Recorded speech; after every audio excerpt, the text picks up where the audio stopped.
الراحمون یرحمہم الرحمن ارحموا من فی الارض یرحمکم من فی السماء۔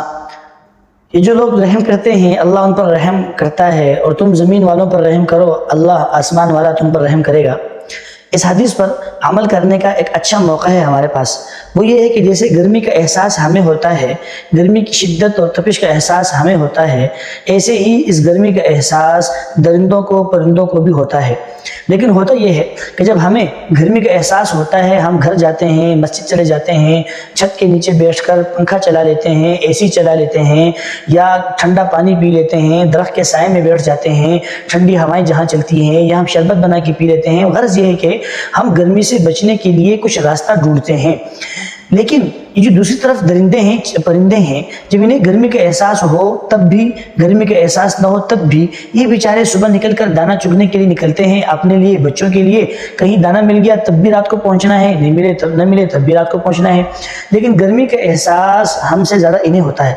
ہمیں اگر پانی نہ بھی ملے نا اپنے گھر میں، ہم راستے میں کسی سے مانگ کے پی لیتے ہیں، یار پیسوں سے کوئی بوتل خرید کے پی لیتے ہیں۔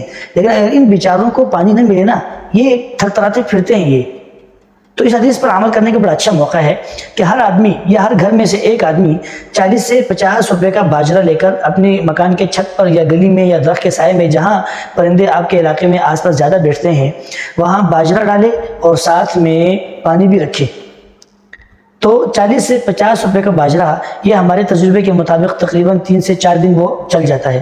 ہو سکتا ہے آپ کے ہاں ایک ہفتہ چل جائے یا جو ہے 2 دن چل جائے، حالانکہ رکھے ہمارے ہاں 3 سے 4 دن جو ہے وہ چل جاتا ہے۔ تو 40 سے 50 روپے کچھ بھی نہیں ہے۔ 40 سے 50 روپے تو ہمارے سگریٹ کے ہوتے ہیں، اس سے زیادہ۔ نسوار کی ایک پوری شاید 30-40 روپے کی ہے۔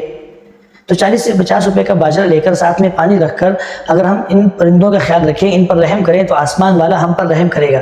اس لیے کہ حدیث میں آتا ہے کہ ایک آدمی ایک کنویں کے پاس سے گزر رہا تھا، اس نے دیکھا کہ ایک کتا پیاسا ہے۔ جب اس نے کتے کو دیکھا تو اس نے کنویں سے پانی نکال کر اس کتے کو پلایا، اور اس بات کی وجہ سے حدیث میں آتا ہے کہ اس کی مغفرت ہو گئی۔ ایسے ایک دوسرا واقعہ حدیث میں آتا ہے کہ ایک عورت تھی، اس نے ایک بلی کو پکڑا، بلی کو لے کر گئی، اور جب بلی کو اس نے پالا تو وہ بلی کو کھلاتی پلاتی کچھ بھی نہیں تھی، بلی بھوک پیاس کی وجہ سے مر گئی، اور اسی بات کی وجہ سے اس کی پکڑ ہو گئی۔ تو یہ چھوٹی چھوٹی باتیں ہوتی ہیں جو ہماری مغفرت کے لیے بہانہ بن سکتی ہیں، یہ باتیں ہیں، لیکن ہماری نظروں سے یہ باتیں اوجھل ہوتی ہیں۔ اور جب ہم پانی رکھیں نا، پانی اور باجرہ، تو اس میں احتیاط یہ کریں کہ ایک ہی جگہ پر رکھیں، اس لیے کہ پرندوں کی عادت ہوتی ہے، انسان کی بھی عادت ہے۔ مثال کے طور پر اگر کوئی سبزی والا نا جو سبزی بیچتا ہے، اگر ایک دن اس گلی میں، ہماری گلی میں اس کی سبزی زیادہ بک جائے نا، تو وہ اگلے دن اس گلی میں دوبارہ لازمی آتا ہے کہ یار کل یہاں سبزی زیادہ بکی تھی، ہو سکتا ہے آج بھی زیادہ بک جائے۔ یہ فطرت ہے۔ تو پرندے کو بھی جہاں ایک دن دانہ اور پانی مل جائے نا، تو وہ کل یا اگلے وقت لازماً اس جگہ کا دوبارہ چکر لگاتا ہے کہ کہیں آج بھی یہاں پر دانہ اور پانی تو نہیں پڑا۔ تو خدا را ان بے جان مخلوقوں پر رحم کریں، یقیناً آسمان والا اللہ ہم پر بھی رحم کرے گا۔